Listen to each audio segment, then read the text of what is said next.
If you live in Reynolds, Washington, Jefferson, St. Genevieve, or St. Francis County, and you care about your gun rights, you've got to watch this video. My name is Aaron Dorr with the Missouri Firearms Coalition, and with the August 4 primary right on the corner, the Senate District number 3 race is heating up and it's getting really hot, folks. We're discussing this area over here. On the bottom side of St. Louis, and it goes down quite a bit, covering, again, parts of or all of 5 different counties: Reynolds, Washington, Jefferson, St. Genevieve, and St. Francis.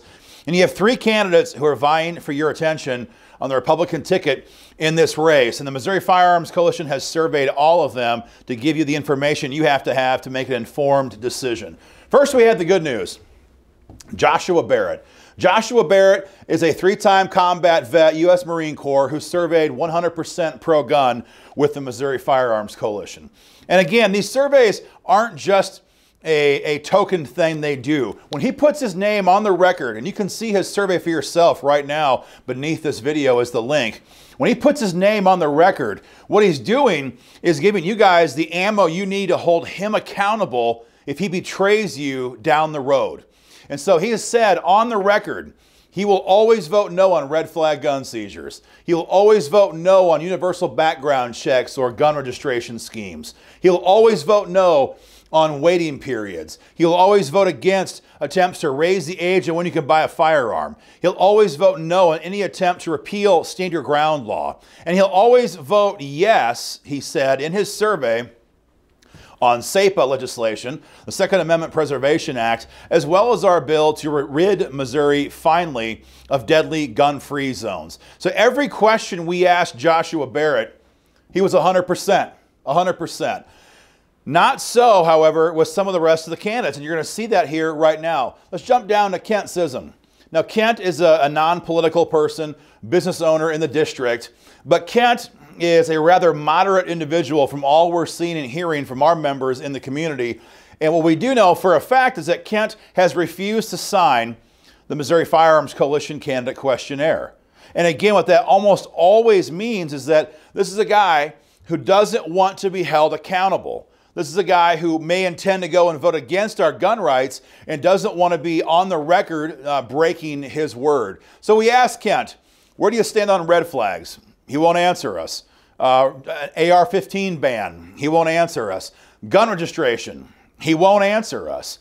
How about, will you support SEPA legislation? Kent Sissom won't answer any questions when it comes to our Second Amendment freedoms. Nothing. And again, in our experience, anytime a candidate refuses to tell you where they stand, especially in a contested primary, it's a pretty good sign that person is not going to be a friend of the Second Amendment. So be very careful with regards to Kent Sissom. And that leaves Elaine Gannon. Now, Elaine is kind of a mixed situation. I'll explain what I mean here momentarily. Elaine surveyed pro-gun, and we'll give her credit where it's due. She surveyed pro-gun. But Elaine is already in the Missouri House. And so you can then kind of compare and contrast her promises now as a candidate versus her deeds in the Missouri House for the last couple of years. Here's an example. So we asked Elaine, would you support the Second Amendment Preservation Act? And she said yes on her survey. But here's the problem. Earlier this year, we introduced SEPA in the House, House Bill 1637, and Elaine had a chance to co-sponsor, and she refused. Later on, as almost 90 members of her caucus co-sponsored, we again asked Elaine to co-sponsor, and she refused.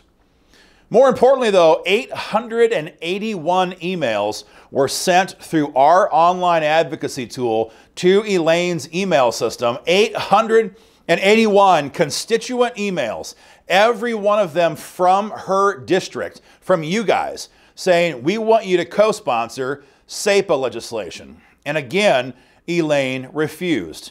So on the one hand, sure, we're happy that she surveyed that she would support SEPA if elected, but where was she for the last 5 months in Jeff City on SEPA? That's not all, though. See, we also asked her if she would support gun-free zone repeal legislation. She said she would. But that bill was also filed this year, House Bill 1638. You can look it up and verify it. She also refused to co-sponsor that bill. These are the two biggest pro-gun bills in Missouri this year with the most amount of grassroots support. A couple of them got through various committees before the COVID-19 situation kind of shut down the entire session. But these are the two biggest gun bills moving in Jeff City. And Elaine Gannon refused to co-sponsor both of them.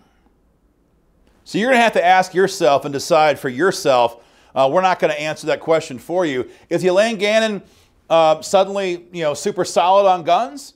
Or is Elaine Gannon in a primary and she's trying to say whatever she thinks she has to say to the voters, to gun owners, to get the support of Second Amendment voters? That's a decision that you're going to have to make. But again, to recap very briefly, if you're in Reynolds, Washington, Jefferson, St. Genevieve, St. Francis County, District 3, up this area here in the south side of St. Louis and going down a couple counties, 3 candidates want your attention. Kent Sissom refuses to answer any questions on where he stands on your gun rights. Very dangerous. Elaine Gannon surveys pro-gun now, but none of that comports with her actions in the House over the last couple of years. The question has to be asked, is this survey legitimate? And that leaves finally Joshua Barrett. Again, Joshua Barrett surveyed 100% pro-gun on all of our questions. He will support pro-gun bills. He will oppose the entire Bloomberg agenda in Jeff City, and he did so happily with no pressure involved or required. So if you live in those counties, guys, these are the facts you have to know. Share our video on social media. Share it far and wide. Make sure everyone knows where these 3 candidates stand. And to join the Missouri Firearms Coalition, guys, go to joinmofc.com.